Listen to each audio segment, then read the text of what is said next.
अगर हम tax net के हवाले से आएँ, चूँकि आपने हमेशा टैक्स नेट की बात की और मुझे याद है जब आप शुरू में आए थे आपने कहा था सैलरीड क्लास, चूँकि आप भी सैलरीड क्लास रह चुके हैं कि जी उनके पास कम होगा, मगर इस बार हमने देखा है कि टैक्स नेट के अंदर आपने ई कॉमर्स भी आप लेके आए हैं। अब सवाल ये उठता है कि कुछ प्लेटफॉर्म्स बाहर के हैं, जैसे कि टेमू हो गए, बाकी हो गए, उसके ऊपर आप अदायगी जो है, if I am not wrong, digital अदायगी वो 5% है और कोरियर कंपनीज़ के ऊपर जो लोकल माल पहुंचाती हैं उसके ऊपर 18% है।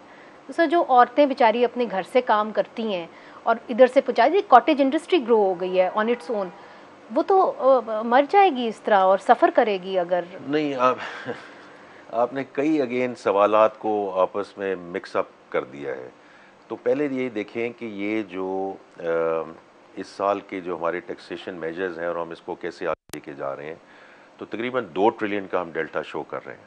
उसमें से सिर्फ 312 बिलियन है जो एडिशनल मेजर्स हैं, क्योंकि इस साल हमने इन्फोर्समेंट करके दिखाई है। आप दोबारा आपने कहा ताजिर दोस्त एक्सेट्रा, मैं तो ई कॉमर्स के बारे में बात नहीं, कर अभी अभी आप उस पर तो आ जाए ना। आपने उसका रेफरेंस दिया है कि जी ताजिर दोस्त जो है वो तो आगे चला नहीं, तो इसलिए ये कैसे आगे चीज़ नहीं सर, मैं ये पूछ रही हूँ कि ये जो स्ट्रैटेजी है ई कॉमर्स की, इज दिस करेक्ट कि जो बाहर से हैं उसके ऊपर आप 5% हमें डाल रहे दोनों हैं? को लाना है, क्योंकि देखिए वो तो वैसे ही आउट ऑफ नेट है, वो वहाँ भी टैक्स नहीं देते और यहाँ भी टैक्स नहीं देते, तो उनको तो लाना है।